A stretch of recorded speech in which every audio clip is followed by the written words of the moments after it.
ಇನ್ನು ಅತ್ತ ನೀಟ್ ಪರೀಕ್ಷೆಯತ್ತ ಕಾಂಗ್ರೆಸ್ ಒಂದು ಕಡೆ ಬಹಳ ದೊಡ್ಡ ಮಟ್ಟಕ್ಕೆ ಬೊಟ್ಟು ಮಾಡಿ ತೋರಿಸ್ತಿದೆ. ಆದ್ರೆ ನಮ್ಮ ರಾಜ್ಯದಲ್ಲಿ ಏನಾಗಿದೆ ಗೊತ್ತಾ, ಕೆಪಿಎಸ್ಸಿಯ ಮತ್ತೊಂದು ಭ್ರಷ್ಟಾಚಾರದ ವಿಚಾರ ಬಯಲಿಗೆ ಬಂದಿದೆ. ಆ ಸುಳಿಯಲ್ಲಿ ಸಿಲುಕೊಂಡ್ಬಿಟ್ಟಿದ್ದಾರೆ. ಪಶು ವೈದ್ಯಾಧಿಕಾರಿಗಳ ನೇಮಕಾತಿ ಪ್ರಕ್ರಿಯೆಯಲ್ಲಿ ಭಾರಿ ಗೋಲ್ಮಾಲ್ ನಡೆದಿರುವುದು ಈಗ ಬೆಳಕಿಗೆ ಬರ್ತಾ ಇದೆ. ನೇಮಕಾತಿಯಲ್ಲಿ 60% ಅಷ್ಟು ಅಕ್ರಮ ನಡೆದಿದೆ ಅಂತ ಆರೋಪಗಳನ್ನ ಈಗ ಆ ಪರೀಕ್ಷಾರ್ಥಿಗಳು ಆಕಾಂಕ್ಷಿಗಳು ಮಾಡ್ತಿದ್ದಾರೆ. ಈಗ ಪೊಲೀಸ್ ಠಾಣೆಯ ಮೆಟ್ಟಿಲೇರೋ ಕೆಲಸ ಆಗಿದೆ.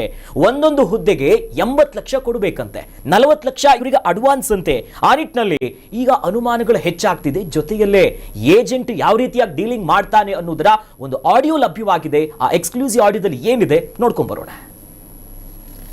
ನಿನ್ನೆ ಹುಡುಗ ಬಂದ್ ಭೇಟಿಗಿದ್ದ. ಹಾ ಸರ್, ಹೇಳಿದಾನೆ ಎಲ್ಲ ಕರೆಕ್ಟ್ ಆಗಿ? ಹಾ ಸರ್, ಹೇಳಿದೆ ಸರ್. ನಾನು ಒಳ್ಳೆ ಅನ್ಕೊಂಡ್ರೆ ಆಗಿದೆ ಸರ್. ನೀವು ಬಂದಿದ್ದು ಚೆನ್ನಾಗಿರ್ತಿತ್ತು ಇದ್ರಾಗೆ. ಹಾ, ಬೇರೆ ಕೆಲಸ ಇತ್ತು ಸರ್, ಆಗಿದೆ ಸರ್. ಸರ್ ಸರಿ ಇದೆನಾ, ಮಾಡೋಣ? ಹಾ ಮಾಡಿ ಸರ್, ಅದು ನನ್ನ ಮಗ ಮದುವೆ ಮಾಡ್ಬೇಕಿತ್ತು. ಮೊದಲು ಮಾಡಿದ್ರೆ ಬಾಳ್ ಚೀಪ್ ಅಲ್ಲಿ ಆಗ್ತಿತ್ತು. ಹಾ ಸರ್. ಸ್ವಲ್ಪ ಕಾಸ್ಟ್ಲಿ ಆಗ್ತಾ ಇದೆ ಸರ್. ನೋಡಿ ಸರ್, ಎಷ್ಟಾಗೋ ಸರ್? ಅಲ್ಲಿ ನಿನ್ನೆ ಹೇಳಿದ್ದೀನಲ್ಲ ಸರ್ ಅವ್ರಿಗೆ. ನನ್ನ ಮಗ ಹೇಳಿದೆ ಸರ್, ಸ್ವಲ್ಪ ಅದೇ ಕಡಿಮೆ ಅಂತ ಮಾಡ್ತೀನಿ ಅಂತ ಹೇಳ್ತಂತ. ಏನಾರೇ ನೋಡೋನು, ಬಟ್ ಅವ್ರು ಅಷ್ಟು ಕೊಡ್ಲೇಬೇಕಂದ್ರೆ ಏನ್ ಮಾಡಕ್ ಆಗಲ್ಲ ಸರ್. ಎಷ್ಟು ಸರ್ ಅದು? ಅವರೆಲ್ಲ ಬಹಳ ಭಯಂಕರ ಜಾಸ್ತಿ ಹೇಳ್ತಾ ಇದಾರೆ. ಆದ್ರೂ ಅಷ್ಟೇನ್ ಆಗುದಿಲ್ಲ ಅದು. ಹಾ ಸರ್. ನೋಡೋಣ, ಒಂದ್ 80 ತನ ಏನ್ರ ಅರೇಂಜ್ಮೆಂಟ್ ಮಾಡ್ತೀನಿ ಅಂತ ಹೇಳಿನಿ. ಹಾ ಸರ್. ಸ್ವಲ್ಪ ಕಡಿಮೆ ಆಗಲ್ಲ ಸರ್? Sir 70 sir. ಅವ್ರು ಓಕೆ ಅಂದ್ರೆ ನಂದೇನ್ ತೊಂದ್ರೆ ಇಲ್ಲ ಸರ್. ಹಾ ಸರ್. ಅವ್ರು ಆಗಲ್ಲ ಅಂದ್ರೆ ನಾನು ಏನು ಮಾಡಕ್ ಆಗಲ್ಲ ಸರ್. ನಿನ್ನೆ ಹೇಳಿದ್ದೀನಿ ನಾನು. ಈ ವೆಟರ್ನರಿ ಆಫೀಸರ್ಸ್ಗಳ ವಿಚಾರಕ್ಕೆ ನೇಮಕಾತಿ ಆಗಿತ್ತು. ಜನವರಿಯಲ್ಲಿ ಪರೀಕ್ಷೆ ಆಗಿತ್ತು. ಮೊನ್ನೆ 17ನೇ ತಾರೀಕು ರಿಸಲ್ಟ್ ಬಂತು ಸರ್. ಎಷ್ಟು ಪ್ರೊಫೆಷನಲ್ ಆಗಿ ಕೆಪಿಎಸ್ಸಿಯಲ್ಲಿ ಹೆಂಗೆ ಅಕ್ರಮ ಆಗುತ್ತೆ ಅನ್ನೋದಕ್ಕೆ ಆಡಿಯೋ ಸಾಕ್ಷಿಗಳು ಹೇಳ್ತಾ ಇದೆ. ಜೊತೆಯಲ್ಲಿ ಇತ್ತೀಚೆಗಷ್ಟೇ ತಲೆದಂಡ ಆಯ್ತು, ಅಮಾನತ್ ಮಾಡೋ ಕೆಲಸ ಆಯ್ತು. ಶಿವಶಂಕರಪ್ಪ ಸಾಹುಕಾರ್ ಅವರು ಅಧ್ಯಕ್ಷರಾಗಿದ್ರು. ಅವ್ರ ಮೇಲೆ ಮತ್ತೀಗ ಇವರದ್ದೇ ಕೈವಾಡ, ಇವರೇ ಮಾಡಿಬಿಟ್ರು ಅನ್ನೋ ಆರೋಪ ಮಾಡ್ತಿದ್ದಾರೆ. ಒಂದು ಸರ್, ಈ ನೀಟ್ ಪರೀಕ್ಷೆಯತ್ತ ಬೊಟ್ಟು ಮಾಡಿ ಕೇಂದ್ರ ಸರ್ಕಾರದ ಕಿವಿ ಹಿಂಡಬೇಕಾಗಿರುವಂತ ಕಾಂಗ್ರೆಸ್ ಸರ್ಕಾರ ಇವರೇ ಕೆಪಿಎಸ್ಸಿ ಕರ್ಮಕಾಂಡ ಮಾಡ್ಕೊಂಡು ಕೂತಿದ್ದಾರೆ ಇವತ್ತು. ಈಗ ಆತ ಬಿದ್ದು ಬಿಟ್ಟಿದ್ದಾನೆ. ಈಗೆಲ್ಲ ಬರ್ತಾವೆ, ಒಂದೊಂದೇ ಕಲ್ಲುಗಳು ಬೀಳ್ತವೆ. ಈಗ ನಿಂತಿದ್ದಾಗ ಏನು ಬರ್ತಿರ್ಲಿಲ್ಲ, ಈಗ ಬಿದ್ದಿದ್ದಾರೆ. ಏನೇನು ಅಕ್ರಮಗಳು ಮಾಡಿದಾರೋ ಎಲ್ಲವೂ KPSC ಅಂದ್ರೆ ಹಗರಣಗಳ ಒಂದು ಸಂತೆ ಅನ್ನುವಂಥ ನಿಟ್ಟಲ್ಲಿ ಏನಾಗಿತ್ತು ಅದಕ್ಕೆಲ್ಲ ಸಾಕ್ಷಿ ಆಗ್ತಾ ಒಂದೊಂದೇ ಪ್ರಕರಣಗಳು ಬೆಳಕಿಗೆ ಬರ್ತಾ ಹೋಗ್ತವೆ. ಈಗ KS ಹಗರಣ ಕೂಡ ಅದರಲ್ಲಿ ಒಂದು ಸಾಲ ಸಿಕ್ಕೋಗೊಳುತ್ತೆ. ಅದಾದ ನಂತರದ ಇವತ್ತು ಪಶು ವೈದ್ಯಾಧಿಕಾರಿಗಳನ್ನು ತಗೊಂಡಿದ್ದಾರೆ. 80 ಲಕ್ಷ ಒಬ್ಬೊಬ್ಬರಿಗೆ ಫಿಕ್ಸ್ ಮಾಡಿಕೊಂಡು 40 ಲಕ್ಷ ಅಡ್ವಾನ್ಸ್ ಅಂತೆ. ಇವ್ರು ಏನು ಮಾಡ್ತಾ ಇದ್ದಾರೆ, ವ್ಯಾಪಾರ ಹೆಂಗೆ ಮಾಡ್ತಾ ಇದ್ದಾರೆ ಅಂತಂದರೆ ತಂದೆಗೆ ಹೆಂಗೆ ಕೇಳ್ತಾನೆ ನೋಡ್ರಿ. ಈ ಅಧಿಕಾರಿಯು ಇಲ್ಲ ಇದು ಯಾವುದೋ ಬ್ರೋಕರು ಆ ಲೆಕ್ಕಕ್ಕೆ ಮಾತಾಡ್ತಾ ಇದ್ದಾನೆ. ಸ್ವಲ್ಪ ಮೊದಲೇ ಆಗಿದ್ರೆ ಕಡಿಮೆ ಆಗ್ತಿತ್ತು ಸರ್, ಈಗ ಸ್ವಲ್ಪ ಹೆಚ್ಚಾಗಿದೆ. ಎಷ್ಟು ಅಂತ ಕೇಳಿದ್ರೆ ಅದು ನಿನ್ನೆ ಹೇಳಿದ್ನಲ್ಲ ಅಂತಾನೆ. ಎಲ್ಲವೂ ಇವರು ಹೋಗಿ ಮಾತಾಡಿ ಆ ಪರೀಕ್ಷಾರ್ಥಿಗಳ ಒಂದು ತಂಡ ಕಟ್ಕೊಂಡು ಇವರು ಈ KPSC ಎಕ್ಸಾಮ್ ಬರೆಯುವಂಥವ್ರ ಆ KS ಎಕ್ಸಾಮ್ ಬರೆಯೋ ಟೈಮಲ್ಲಿ ಒಂದಷ್ಟು ತಂಡ ಕಟ್ಕೊಂಡು ಅವರೆಲ್ಲ ಮುನ್ನೆಲೆಯಲ್ಲಿರುವಂಥ ಒಬ್ಬ ಯಾರೋ ಹುಡುಗ ಅವರು ಹೋಗಿ ಇದನ್ನ ಸ್ಟಿಂಗ್ ಮಾಡ್ತಾರೆ. ಆಡಿಯೋ ವೈರಲ್ ಆಗ್ತಾ ಇದ್ದಂಗೆ KPSCಗೆ ಬಿಸಿ ಮುಟ್ಟುತ್ತೆ.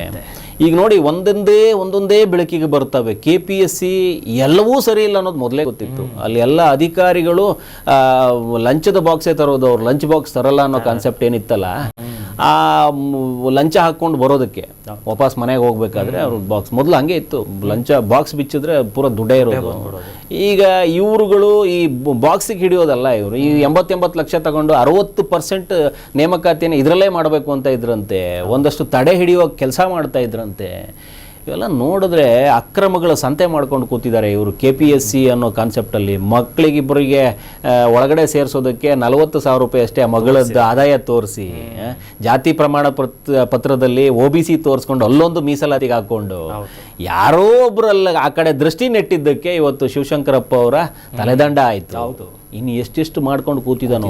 ಇನ್ನೂ ಒಂದು ದೊಡ್ಡ ಹಗರಣಗಳೆಲ್ಲ ಈಚೆ ಬರುವಂಥವು ಇದಾವೆ. ಇವತ್ತು ಆ ಮಕ್ಕಳು ಏನು ಮಾಡೋಕೆ ಹೊರಟಿದ್ದಾರೆ. ಇದು ಒಂದು ಟ್ರೈಲರು ಟೀಸರು ಬಿಟ್ಟಂಗೆ.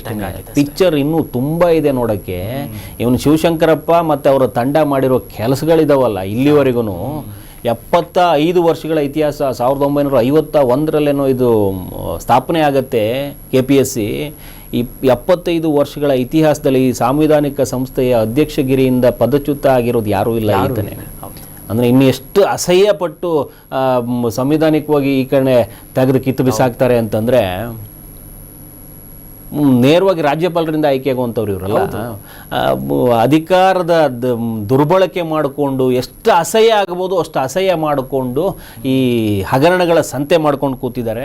ಇದಕ್ಕೊಂದು ಭರ್ಜರಿ ಸರ್ಜರಿ ಆಗಬೇಕಾಗಿದೆ.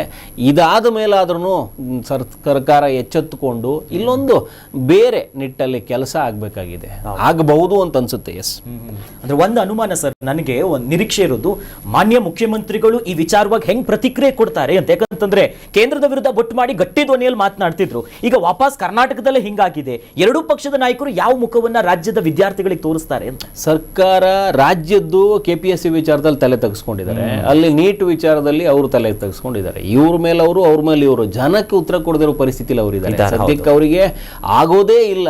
ಯಾಕಂತಂದ್ರೆ ಯಾವುದೇ ಪರೀಕ್ಷೆ ಬಂದ್ರೂ ಕೇಂದ್ರ ಇಲ್ಲ ರಾಜ್ಯ ತಲೆ ತೆಗೆಸ್ಕೊಂಡೇ ನಿಂತ್ಕೊಂಡಿದೆ. ಇನ್ನು ನನ್ನ ಕೈಯಲ್ಲಿ ಆಗೋದಿಲ್ಲ ಅನ್ನೋ ಮಟ್ಟದಲ್ಲೇ ಎಲ್ಲವೂ ನಿಂತ್ಕೊಂಡಿದ್ದಾರೆ.